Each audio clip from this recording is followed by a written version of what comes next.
আসসালামু আলাইকুম সুপ্রিয় শিক্ষার্থী বন্ধুগণ, আজকে আমরা দ্বিতীয় অধ্যায়ের ৮ নম্বর সৃজনশীল প্রশ্নের সমাধান দিব।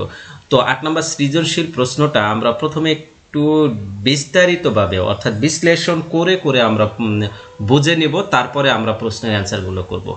তো আশা রাখি সবাই আমার সাথেই থাকবে।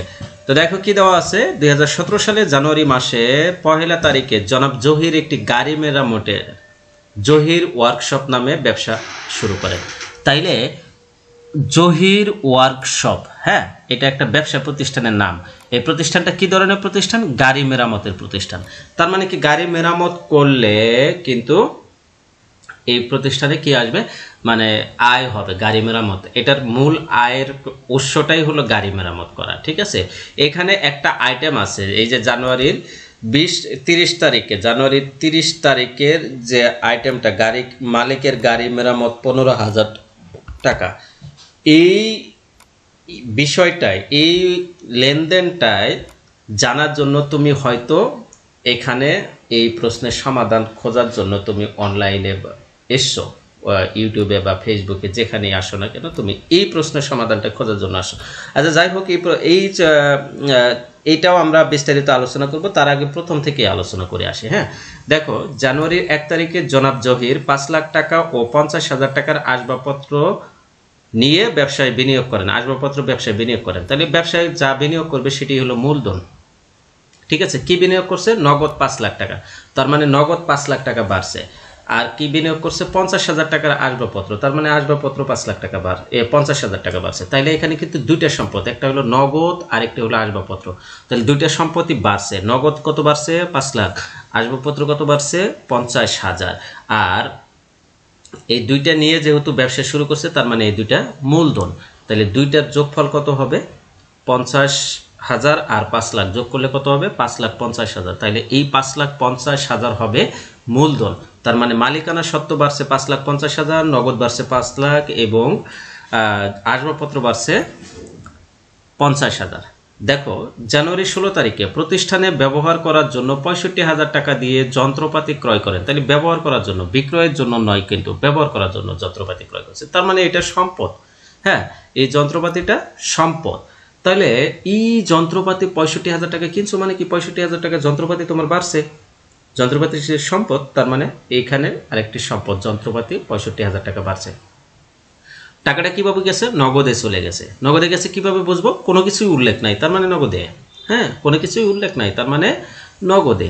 তাহলে এখানে ৬৫,০০০ টাকা নগদ কমছে। নগদে একটা সম্পদ, তার মানে একটা সম্পদ ৬৫,০০০ টাকা কমলো। যন্ত্রপাতি একটি সম্পদ, ৬৫,০০০ টাকা বাড়লো। তার মানে একটা সম্পদ কমছে, সমপরিমাণ আরেকটি সম্পদ বাড়ছে। তো কোন সম্পদটা বাড়ছে? যন্ত্রপাতি বাড়ছে, আর নগদ টাকা কমছে। হ্যাঁ, এরপরে জানুয়ারির ২১ তারিখে গাড়ি মেরামত করে ৮০,০০০ টাকা আয় করেন। কি করেন? ৮০,০০০ টাকা আয় করেন গাড়ি মেরামত করে। তাহলে এটা কিন্তু তার আয়ের মূল উৎস, গাড়ি মেরামত করে। তাইলে এটা মেরামত আয় লিখতে পারি বা সেবা আয় লিখতে পারি। আমরা কি লিখতে পারি? সেবা আয়। গাড়ি মেরামত করা এটা একটা সেবামূলক প্রতিষ্ঠান। তাইলে সেবা আয় লিখতে পারো তুমি। সেবা আয়, এটা একটা আয়। আয় হলে কি হয়? মালিকানা সত্ত্ব বাড়ে। ব্যয় হলে কি হয়? মালিকানা সত্ত্ব কমে। তাহলে এখানে আয় হয়েছে, তাহলে মালিকানা সত্ত্ব বাড়ছে, আর এই টাকাটা নগদে আসছে, তার মানে নগদ টাকা বাড়ছে। তাহলে নগদান হিসাব বাড়ছে, আর হলো সেবা আয় বাড়ছে। সেবা আয় কি? মালিকানা সত্ত্ব। তার মানে কি? দেখো, এটা বুঝতে পারছো আশা রাখি। নগদ টাকা ৮০,০০০ বাড়ছে এবং সেবা আয় মানে মালিকানা সত্ত্ব ৮০,০০০ টাকা বাড়ছে। এরপর ২৬ তারিখে বলা আছে ওয়ার্কশপের ভাড়া প্রদান করা হলো ২১,০০০ টাকা। ভাড়া প্রদান, ভাড়া পাইলে আয় হয়, ভাড়া প্রদান করলে ব্যয় হয়। তাহলে ভাড়া প্রদান করছো মানে কি? ব্যয় হয়ে গেছে। ব্যয় হলে কি হয়? মালিকানা সত্ত্ব কমে। এই টাকাটাও নগদে চলে গেছে, তার মানে নগদে কমে গেছে। তাইলে নগদ একদিকে কমছে ২১,০০০ টাকা, আর একদিকে মালিকানা সত্ত্ব কমছে ২১,০০০ টাকা। কেন কমলো মালিকানা সত্ত্ব? কারণ ভাড়া প্রদান করা হয়েছে। ভাড়া কি? ভাড়া একটা ব্যয়। ব্যয় হলে কি হয়? মালিকানা সত্ত্ব কমে। ওকে, এরপরে দেখো, জানুয়ারি ২৮ তারিখে প্রতিষ্ঠানে কর্মচারীদের বেতন প্রদান করা হলো। এই যে বেতন প্রদানটাও ভাড়া প্রদানের মতোই একটা ব্যয়। হ্যাঁ, তার মানে কি? এই ব্যয়ের কারণেও মালিকানা সত্ত্ব কমে গেছে। কত টাকা? ২৫,০০০ টাকা। কিভাবে কমে গেল? নগদে কমে গেল। তাহলে নগদান ২৫,০০০ টাকা কমে গেল, নগদ ২৫,০০০ টাকা কমলো, আর মালিকানা সত্ত্ব ২৫,০০০ টাকা কমলো। কেন কমলো? কারণ বেতন প্রদান করা হলো। বেতন কি? একটা ব্যয়, ঠিক আছে। ব্যয় হলে কি হয়, মালিকানা সত্ত্ব কমে। ওকে, এরপরে জানুয়ারি 30 তারিখ, যে কথাটা আমি প্রথমেই বলেছিলাম যে এই জানুয়ারি 30 তারিখে যে লেনদেনটা রয়েছে, এই লেনদেনের কারণে তুমি হয়তো এই প্রশ্নের সমাধান খোঁজার জন্য তুমি এই প্ল্যাটফর্মে চলে আসছো, ঠিক আছে। যে প্ল্যাটফর্মে যে দেখছো না কেন, ফেসবুকে বা ইউটিউবে যে যেখান থেকে দেখছো না কেন, যে এই লেনদেনটা সমাধান করার জন্য তুমি আসো। তো এই লেনদেনটা আগে বোঝার চেষ্টা করো। মালিকের গাড়ি মেরামত, মালিকের ব্যক্তিগত খরচ যদি তোমার প্রতিষ্ঠান থেকে করো তাহলে সেটা উত্তোলন হয়। প্রথম কথা হলো মালিকের ব্যক্তিগত খরচ যদি তোমার প্রতিষ্ঠান থেকে করো তাহলে সেটা উত্তোলন হবে। কি হবে, উত্তোলন হবে। আর উত্তোলন হলে মালিকানা সত্ত্ব কমে যাবে। মালিক যদি ব্যবসা থেকে কোনো কিছু নিয়ে নেয় তাহলে মালিকানা সত্ত্ব কমবে, মালিক যদি ব্যবসায় কোনো কিছু দেয় তাহলে মালিকানা সত্ত্ব বাড়বে।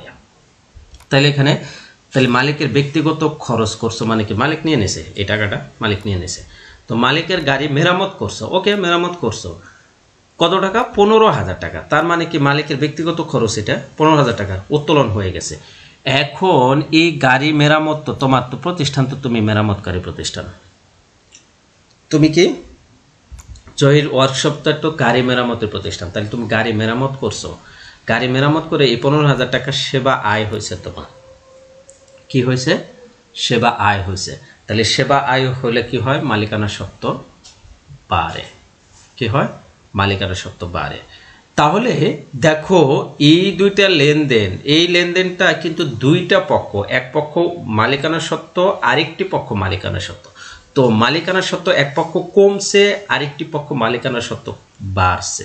কিভাবে, কারণ সেবা আয় হয়েছে। আরেকটি হলো মালিকের ব্যক্তিগত খরচ ব্যবসায় থেকে দেওয়া হয়েছে। তার মানে কি উত্তোলন হয়েছে, তাহলে উত্তোলন হলে মালিকানা সত্ত্ব কমবে, আবার সেবা আয় হয়েছে তার মানে মালিকানা সত্ত্ব বাড়বে। এই 15,000 টাকা তোমার একটা ঘরে যাবে, কোথায় যাবে, মালিকানা সত্ত্বে। যখন হিসাব সমীকরণ করবা তখন মালিকানা সত্ত্বে একবার মাইনাস দেখাবা, মন্তব্যের ঘরে লিখে দেবা উত্তোলন, তারপরে আরেকবার প্লাস দেখাবা, মন্তব্যের ঘরে লিখে দেবা সেবা আয়। ঠিক আছে, দেখাই দিতে পারো। যদি তুমি এই 15,000 টাকা নগদ থেকে মাইনাস করো তাহলে ভুল হবে। ঠিক আছে, নগদ থেকে যদি মাইনাস করো, অর্থাৎ সম্পদ পাশে কোথাও থেকে যদি মাইনাস করো তাহলে ভুল হয়ে যাবে, তাহলে তুমি দুই পাশ মিলাইতে পারবে না, তোমার ভুল হয়ে যাবে অঙ্ক। ঠিক আছে, এখানেই তোমাদের ঝামেলা হয়, অনেকে নগদ থেকে মাইনাস করতে যাও, করে তারপরে মিলাইতে পারো না। তো না মিললে কি হবে, কঠিন হয়ে যাবে। বা নগদ থেকে মাইনাস করছো, ওই পাশে মূলধন থেকেও মাইনাস করছো, মালিকানা সত্ত্ব থেকেও মাইনাস করছো, তাইলে মিলে গেছে কিন্তু অ্যান্সার মিলে নাই, অ্যান্সার মেলে নাই। বুঝতে পারছো, যার কারণে এই ভুলটা হয়ে যায়। তো এই ভুলটা যেন না হয়, তো এই ভুলটা কি করতে হবে, একবার মালিকানা সত্ত্বেই একবার মাইনাস করতে হবে আর একবার প্লাস করতে হবে। কেন করতে হবে, কারণ মালিকের ব্যক্তিগত খরচ করা হয়েছে, এই জন্যে উত্তোলন হিসেবে দেখাই দিতে হবে। আর মালিকের ব্যক্তিগত খরচটাও যেহেতু আমার সেবা আয়ের মধ্যে অন্তর্ভুক্ত হচ্ছে, অর্থাৎ গাড়ি মেরামত করে দিছে, এটা আমার সেবা আয়, এই আয়ের মধ্যে অন্তর্ভুক্ত হয়েছে, এই জন্য একটা প্লাস করে দিছি মালিকানা সত্ত্ব। এইবার দেখো ক নম্বর প্রশ্ন বলছে জহির ওয়ার্কশপের মূলধনের পরিমাণ নির্ণয় করো। জহির বানানটা ভুল হয়েছে, এখানে হ হবে। হ্যাঁ, তাহলে জহির ওয়ার্কশপের মূলধনের পরিমাণ নির্ণয় করো। তাহলে এই যে মূলধন 5 লাখ টাকা নগদ এবং 50,000 টাকা আসবাবপত্র নিয়ে ব্যবসা শুরু করলো, এই দুইটা যোগ করলে কত হবে, 5,50,000। তাহলে কিভাবে করবো দেখো, জহির ওয়ার্কশপের মূলধনের পরিমাণ নির্ণয়, তারিখ বিবরণ টাকা এইভাবে কলম কেটে নেব। জানুয়ারি 2017 জানুয়ারি 1 তারিখ নগদ 5 লাখ টাকা, আসবাবপত্র 50,000 টাকা, দুইটা যোগ করলে 5,50,000 টাকা মূলধনের পরিমাণ হবে। ওকে, এরপরে জানুয়ারি মাসে মোট আয় ও মোট ব্যয়ের পরিমাণ নির্ণয় করো। মোট আয় এবং মোট ব্যয়ের পরিমাণ খেয়াল করে দেখো, এই যে আয় কোনগুলো দেখো, এই যে সেবা গাড়ি মেরামত করা এটা একটা আয়, তারপরে হলো এই যে মালিকের গাড়ি মেরামত এটাও একটা আয়, আর ব্যয় হলো ভাড়া প্রদান এইটা, আর হলো বেতন প্রদান এইটা, এই দুইটা। বাট এখানে যন্ত্রপাতি ক্রয় করছে, টাকা চলে গেছে, তার টাকা চলে গেলেই যে ব্যয় হয় এমন না, টাকা যে কারণে চলে গেল তার যে ফ্যাসিলিটিসটা পাবো সেটা যদি দীর্ঘমেয়াদী হয় তাহলে সম্পদ হবে, আর যদি অল্প মেয়াদী হয় তাহলে ব্যয় হবে। বুঝতে পারছো, যেমন ভাড়া প্রদান 1 মাসের ফ্যাসিলিটিস পেয়েছিলা, ঠিক আছে, বা তুমি অ্যাডভান্সে যদি দিয়ে দাও যে রানিং মাসে ভাড়াটা দিয়ে দিলা, এটা ফ্যাসিলিটিস 1 মাসে পাবে, 1 বছরের কম পাইলেই ওইটা ব্যয় হবে, আর 1 বছরের অধিক সময় ফ্যাসিলিটিস পাইলে সেটি সম্পদ হয়ে যাবে। ঠিক আছে, যেমন যন্ত্রপাতি ক্রয়, যন্ত্রপাতি বছরের পর বছর তুমি ইউজ করতে পারবা। ঠিক আছে, এটা ফ্যাসিলিটিস পাবে, এই জন্য যন্ত্রপাতি সম্পদ। আর ভাড়া, তুমি বছরের পর বছর তো ভাড়া যদি নিয়ে থাকো তাহলে বছরের পর বছর তোমাকে টাকা দিতে হবে। তুমি যদি ভাড়া একবার দাও তাহলে 1 মাসের সুবিধা পাবা, তাহলে এটা 1 বছরের নিচে আছে, তার মানে এটা ব্যয়। বেতন এটা প্রতি মাসে মাসে সুবিধা দিতে হয়, তার মানে এটাও ব্যয়। হ্যাঁ, তাহলে এখানে আয় কি কি দেখো, গাড়ি মেরামত 21 তারিখে 80,000 টাকা, আর 30 তারিখে মালিকের গাড়ি মেরামত 15,000 টাকা, এই দুটা। তাহলে দেখো জানুয়ারির কত তারিখ ওটা হবে, গাড়ি মেরামত 21 তারিখ। হ্যাঁ, এটা 21 তারিখ হবে, 16 তারিখ নয়। তো এটা আমরা একটু ঠিক করে দিই।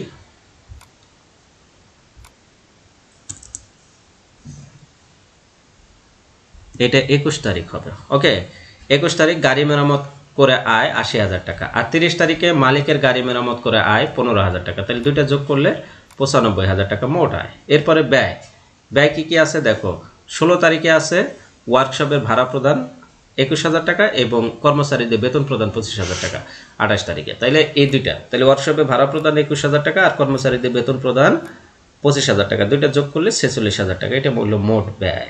ঠিক আছে, এরপরে গ নম্বর প্রশ্ন, জানুয়ারির 1, 16, 28 ও 30 তারিখে সংগঠিত লেনদেনগুলোর হিসাব সমীকরণে প্রভাব দেখাও। 1, 16, 28 ও 30 তারিখে সংগঠিত লেনদেনগুলোর হিসাব সমীকরণের প্রভাব দেখাও। তাহলে 1 তারিখে কি আছে দেখো, নগদ টাকা 5 লাখ বাড়ছে এবং আসবাবপত্র বাড়ছে কত, 50,000 টাকা, আর মালিকানা সত্ত্ব বাড়ছে 5,50,000 টাকা। তাহলে এখানে 3টা কলাম পাইলাম, সম্পদের 2টা, নগদ আর আসবাবপত্র, আর মালিকানা সত্ত্ব একটা। তারপরে কত তারিখ, 16 তারিখ বলছে। 16 তারিখে দেখো যন্ত্রপাতি ক্রয় করছে, তাহলে যন্ত্রপাতি একটা সম্পদ, তাহলে সম্পদের ঘরে কিন্তু আরেকটা বাড়লো, নগদ আসবাবপত্র, এইবার নতুন সম্পদ হলো, আর টাকাটা নগদে চলে গেছে, তাহলে এখানে 2টাই হবে। এরপরে 28 তারিখে কি বলা আছে, বেতন প্রদান করা হয়েছে, তাহলে নগদ টাকা কমে গেছে, মালিকানা সত্ত্ব কমছে, তাহলে এই 2টা ঘর আমরা ধরে নিছি। তারপরে 30 তারিখে ওই যে মালিকানা সত্ত্ব বাড়ছে আবার মালিকানা সত্ত্ব কমছে। হ্যাঁ, তাহলে একটা এই কয়েকটা ঘর হবে। তাহলে সম্পদে কি কি হবে দেখো, নগদ, আসবাবপত্র আর যন্ত্রপাতি। আর দায়ে পাওনাদার যদিও নাই, তারপরেও একটা পাওনা দায় দিতে হবে। ঠিক আছে, কলাম দিতে হয়। ঠিক আছে, না দিলে কেমন যেন দেখা যায়, সৌন্দর্য নষ্ট হয়ে যায়। ঠিক আছে, না দিলে তোমার ইয়া হবে না, জেল জরিমানা হবে না, বাট একটা দেখার শোভা আছে, সৌন্দর্যের একটা ব্যাপার স্যাপার আছে। ঠিক আছে, এই জন্য দিয়ে দিবা, একটা পাওনাদার দিয়ে দাও, সমস্যা নাই, বা ব্যাংক ঋণ দিয়ে দাও, যে কোনো একটা কিছু দিয়ে দাও, একটা কলাম দাও, দিলে সুন্দর লাগবে। মালিকানা সত্ত্ব অবশ্যই থাকবে। তাইলে 1 তারিখে কি আছে, নগদ 5 লাখ এবং আসবাবপত্র 50,000। তাইলে নগদে ঘরে 5 লাখ এবং আসবাবপত্র 50,000, দুটো যোগ করলে 5,50,000 মূলধন আনয়ন হয়ে গেল। তাইলে এটা 5 লাখই নামাবো, 50,000 নামাবো, 5,50,000 5,50,000 নামাই দিব। এরপরে 16 তারিখে কি আছে, 65,000 টাকা দিয়ে যন্ত্রপাতি ক্রয় করছে। হ্যাঁ, 65,000 টাকা নগদ কমে গেছে আর যন্ত্রপাতি বাড়ছে। তাইলে এই যে দেখো, যন্ত্রপাতি ঘরে 65,000 টাকা বর্ষায় দিলাম, বাড়লো, আর নগদ টাকা চলে গেল 65,000 টাকা, এটা মাইনাস করে দিলাম। হ্যাঁ, তাইলে এটা দেখো 5 লাখ থেকে 65 মাইনাস করলে 4,35,000 হবে। তারপরে এটা 50,000 থাকবে, এটা 65,000 থাকবে, এখানে 5,50,000 থাকবে। এরপরে 28 তারিখে কি বলেছে মনু দেখো, বেতন প্রদান করা হয়েছে, তাহলে নগদ টাকা কমে গেছে, মালিকানা সত্ত্ব কমছে। তাইলে নগদ 25,000 টাকা কমাই দাও, মালিকানা সত্ত্ব 25,000 টাকা কমাই দাও, এখানে লেখো বেতন ব্যয়, বা শুধু ব্যয় লিখলেও হবে। ঠিক আছে, তাইলে কমাই দেয়, এটা জের নামাই নাও, 25,000 টাকা, 4,35,000 থেকে 25,000 মাইনাস করলে 4,10,000, 50,000 থেকে 50,000, 65,000 হবে, 5,50,000 থেকে 25,000 মাইনাস করলে 5,25,000 হবে। ওকে, তারপর দেখো এরপরে 30 তারিখে কি বলেছে, মালিকের গাড়ি মেরামত করেছো 15,000 টাকা, তার মানে কি মালিকের গাড়ি, মালিকের ব্যক্তিগত খরচ, প্রথমে তো উত্তোলন হবে, আর এই যে উত্তোলন তো দিয়ে দিলাম, তাকে তার টাকাটা নিয়ে উত্তোলন হিসাবে দিয়ে দিলাম, বাট এটা তো আরেকটি পক্ষ হতে হবে। আরেকটি পক্ষ কি, আমি তো মেরামত করে দিয়েছি, মেরামতের বিনিময়ে তো আমার টাকা পাওয়ার কথা ছিল, এটা তো আমার সেবা আয় হলো, সেবা যে আয়টা হলো সেই টাকাটাই মালিককে দিয়ে দিলাম, বুঝতে পারছো? যেটা অন্যজনকে যদি আমি করে দিতাম তাহলে নগদ পেতাম, বাট মালিককে করে দিচ্ছে, মালিক টাকাটা দেয় নাই, তাহলে মালিক দেয় নাই, তো মালিকের মূলধন থেকে কেটে নেবো আমি।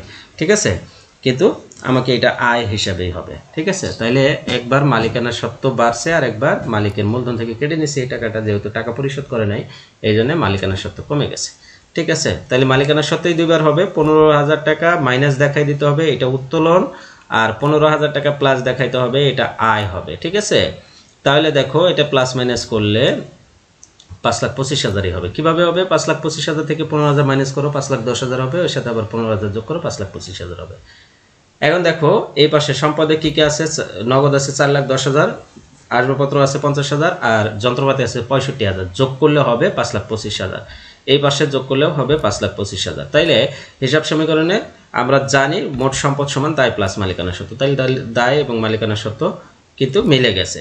তো এই ছিল এই প্রশ্নের সমাধান। আশা রাখি তোমরা এটির সমাধান পেয়ে গেছো। সৃজনশীল 8 নাম্বার প্রশ্ন, যেটার জন্য তোমরা খুব বেশি কনফিউজ ছিল জানুয়ারি 30 তারিখে, কনফিউজটা ক্লিয়ার হয়ে যাওয়ার কথা। তারপরেও যদি কেউ কোনো বুঝতে কোথাও প্রবলেম ফেস করো তাহলে অবশ্যই অবশ্যই আমাকে হোয়াটসঅ্যাপে ফোন দিবা সরাসরি, বা কমেন্ট করে জানাইও, কমেন্টে রিপ্লাইও আমি দিয়ে দেবো। আমি দেখো সবারই কমেন্টে রিপ্লাই দিই, ঠিক আছে। সেটা তুমি ভালো কমেন্ট করো বা খারাপ কমেন্ট করো, আমি সবারই সফটলি রিপ্লাই দিয়ে দিই, ঠিক আছে। তো সবাই ভালো থাকো, সুস্থ থাকো, দেখা হচ্ছে পরবর্তী ক্লাসে। আল্লাহ হাফেজ।